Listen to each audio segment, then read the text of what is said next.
Thanks for staying with us or joining us. I'm Nick Pegg. This is After Dark. Joining me on the line is Lisa Tregenza. She operates a business over in Sumner, and she deals in the art and theory of relaxation and yoga and all sorts of other interesting things. Lisa, good evening. How are you? Good evening. I'm great, thank you. Now, finding peace within, you weren't feeling too relaxed when you were locked out of your house today. Yes, I had quite the experience to put into practice and live what I talk about. Yes, so it wasn't quite the planned day where I literally just walked out of the house and had a car key in hand, but not my house keys, and the door went slam behind me. So, I'm wondering, you obviously have clients to come to your practice and you go through routines with them. Does that relax you, or do you have to have your own meditations that you do privately? yeah, good question.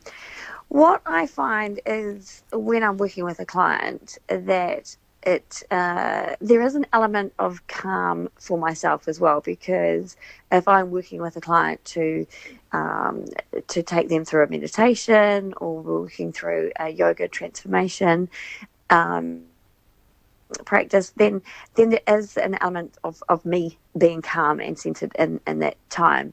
So by me being whole and showing up in that space allows the client to feel that energy as well. So yes, I do find the process in a sense calming. However, to support myself, I also have my own meditation practice that I use, and that I support myself in that way as well. And how often a week do you have to do that for it to be effective for you? For me, well, I guess I'm at a place now with my practice where I can drop into a meditation state or space or mindfulness or mindful breathing, at a, wherever I'm at, literally, and if that's what I feel that I need. So I'm conscious of it on a daily basis. I don't necessarily do a full meditation every single day, but I certainly practice mindful exercises every day, and then I draw on them at various times where I need them. I mean, it was quite random, but the other day I was at the hairdresser, and I just went, I just need to just calm and breathe. And I thought it's probably not the best place to be inhaling from an ear freshness perspective, but I just really felt like I needed to disconnect and disconnect in a way from, it had been such a busy day, and there was a lot happening with social media and different things, and it actually gave me a moment to just go within and just calm down. So yeah, I do use it in very different circumstances. Now the room I'm in, the house is creaking, and I don't know what the hell's going on.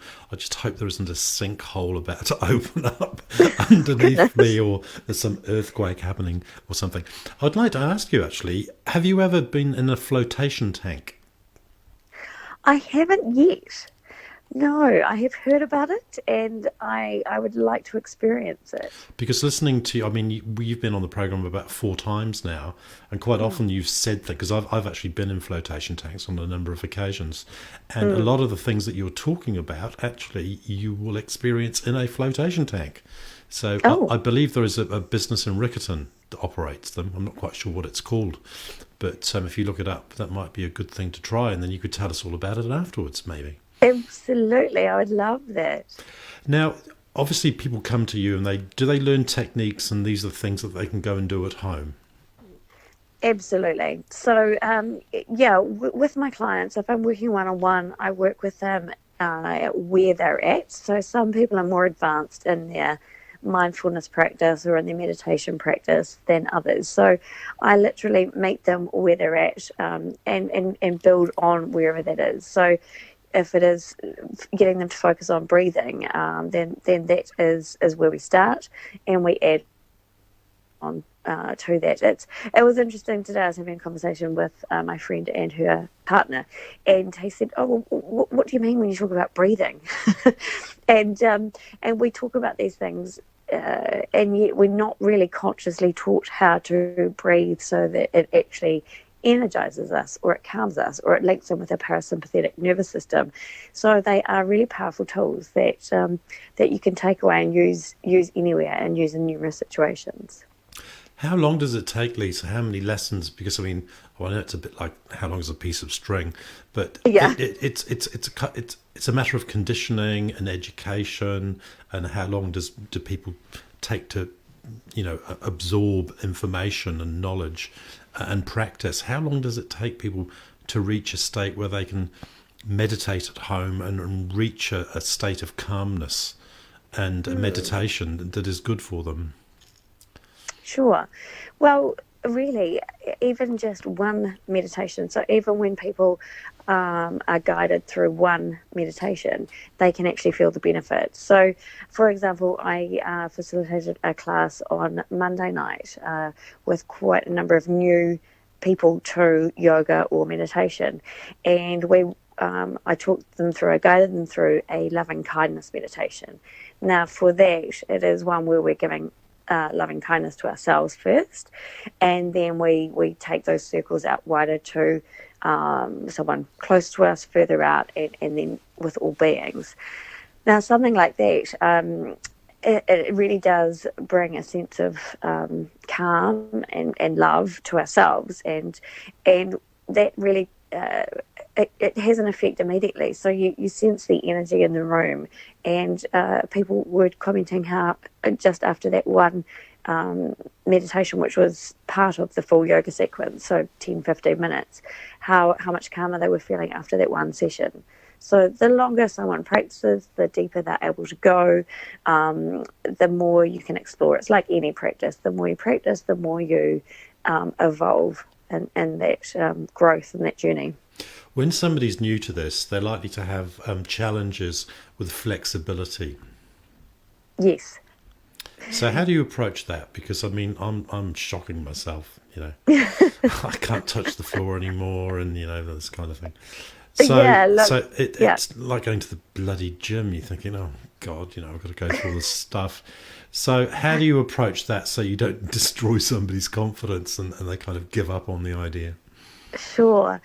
And this is the thing, every body is given a different body that moves in a different way.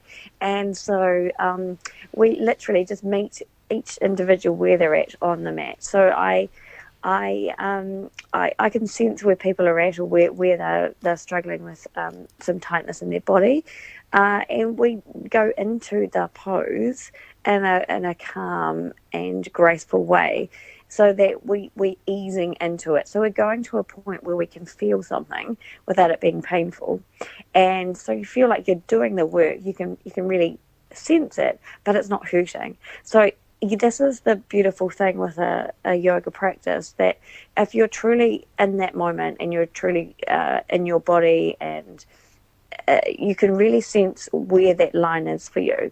And this is where it's such a wonderful thing to do, because it's not someone else doing the work for you.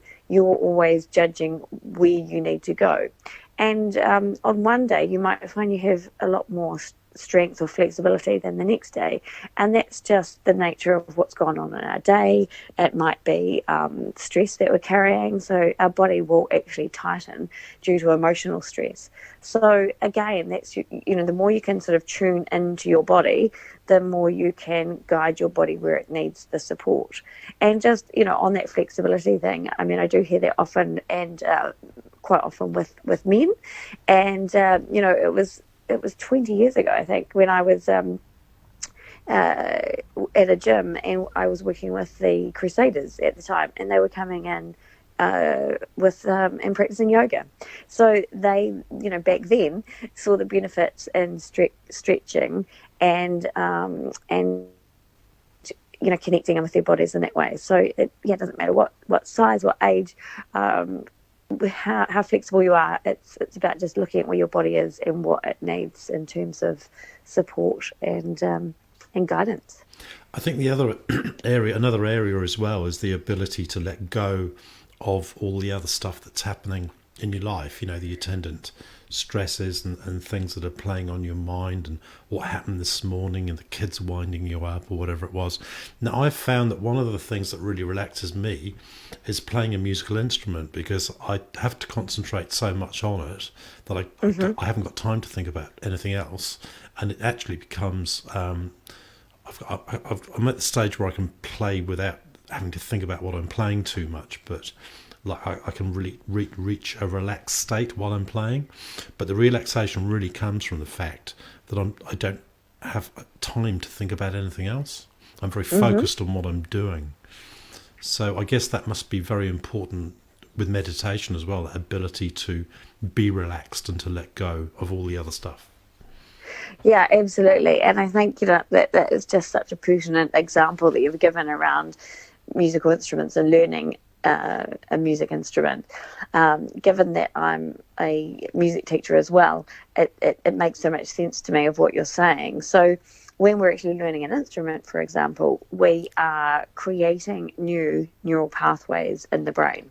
And so what we're doing is we are finding, say if it's the piano, we're finding where the key is on the keyboard, and our mind has to find that connection to tell our fingers to move to the right key when we see that note. And so it's crafting, it's drawing, it's connecting these pathways. And over time, when we do that more often through practice, that pathway becomes more embedded in the brain. And so, as you explained, it becomes a calmer, relaxing state. And in that process, you haven't been able to think about anything else, because all your energy has gone into creating that pathway so that you can play.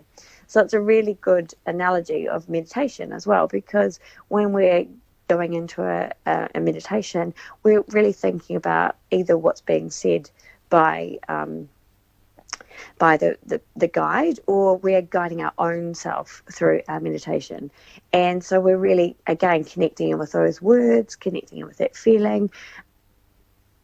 If it's a meditation where we're connecting with the breath, we're thinking about where the breath is in our body and guiding that through. So in a similar way, we're creating neural pathways, and those neural pathways are in the sense of, this is my place that I go for calm, this is my place where I go for peace in myself. So it's similar in the sense that you're creating neural pathways. One is you can see that externally when you're playing an instrument. Whereas with meditation, the pathways are much more internal, and you've got a sense of inner peace or calm about you when you connect in that way. Thank you so much for joining us again this evening, Lisa. We look forward to talking to you again, and it's time to wish you a good night. Thank you. Absolute pleasure. Thank you. I say good night, Lisa.